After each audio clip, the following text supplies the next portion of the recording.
Saat sampan mengarungi danau, si gadis mendengar suara ibunya. Suara itu terus memanggil-manggil namanya. Hai teman-teman, selamat datang di channel aku dan terima kasih untuk klik konten aku. Perkenalkan, aku Stefani.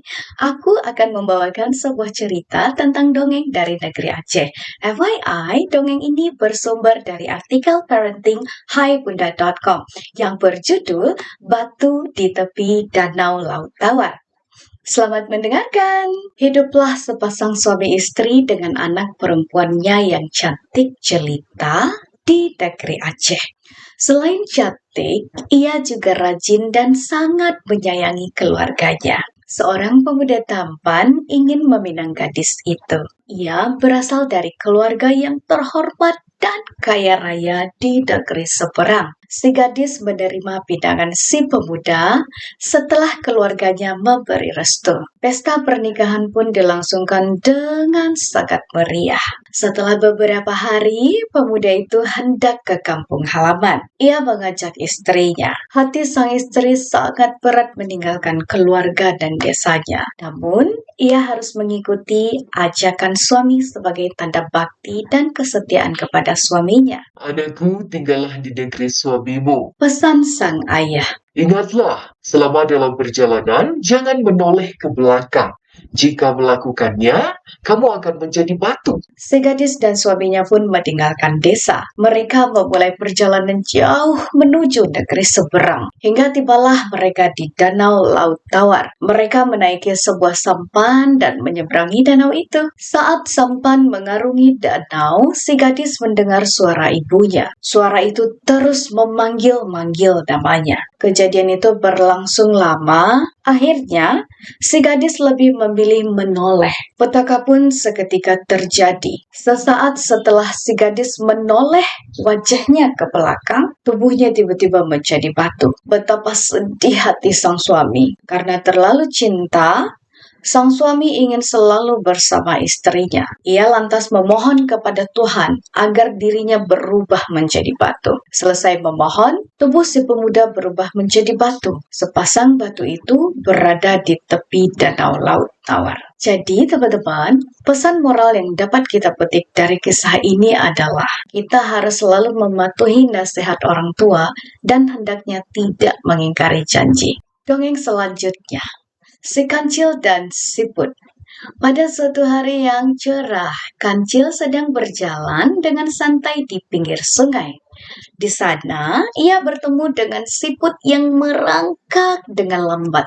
Kancil lalu datang menghampiri Siput dengan langkah yang angkuh. Hai Siput, kata Kancil dengan sombong. Apakah kamu berani adu cepat denganku? Mendengar pertanyaan itu, Siput tentu saja terkejut. Ia merasa diejek oleh Kancil. Walaupun begitu, Siput menerima ajakan si Kancil. Baiklah Kancil, kata Siput yang menerima ajakan Kancil. Aku terima ajakanmu, tapi jangan malu ya kalau nanti justru kamu sendiri yang kalah.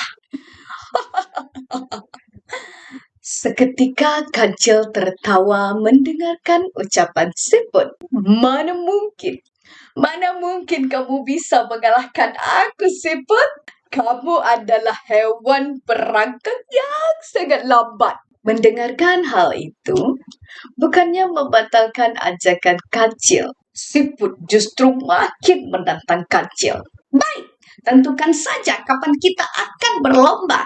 Minggu depan, di sini, kata Kancil. Pasti akan ada yang melihatku memenangkan lomba. Catat itu. Kancil lalu bergegas pergi dengan tertawa. Sambil menunggu hari perlombaan, Siput mengatur taktik agar Kancil bisa merasakan rasa angkuh dan sombongnya dengan kekalahan. Siput segera mengumpulkan semua siput yang ada di sekitar sungai. Mereka semua tentu saja ingin Kancil kalah. Hai teman-temanku, tentu saja kita berkumpul di sini untuk membicarakan perlombaan dengan Kancil, kata siput yang akan berlomba. Tapi bagaimana caranya? Kita memang sudah kalah karena kita merangkak dengan lambat, kata siput yang lainnya. Kita harus membagi tugas cerdas, kata siput. Kalian harus berpencar di setiap rerumputan di pinggir sungai sampai garis finish. Nanti kalau dipanggil kancil, kalian harus menjawab. Wah, ide yang cerdas. Kita akan menang. Akhirnya datang hari perlombaan. Semua siput sudah siap di posisinya masing-masing. Penonton bersorak-sorai. Ada yang mendukung kancil, ada juga yang mendukung siput.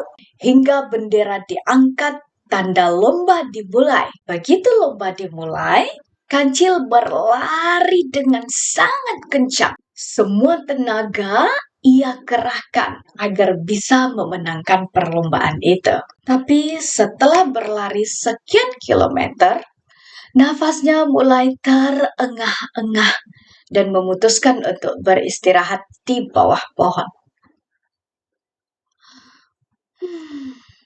Namun, ketika ia baru saja duduk, ia melihat siput berjalan. Siput, kata kancil. Ya, aku di sini, kancil, kata siput berjalan di depan kancil. Kancil lalu berlari kencang meninggalkan siput itu.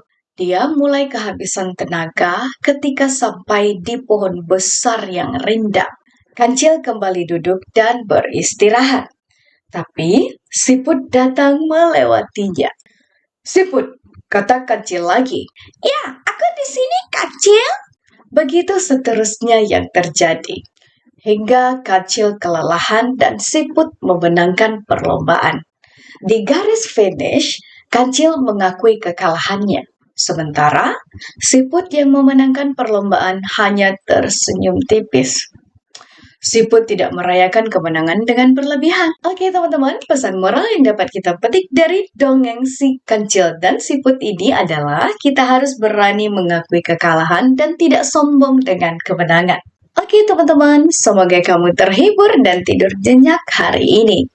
Like jika suka, bisa komen, subscribe, dan sampai jumpa di video-video menarik selanjutnya.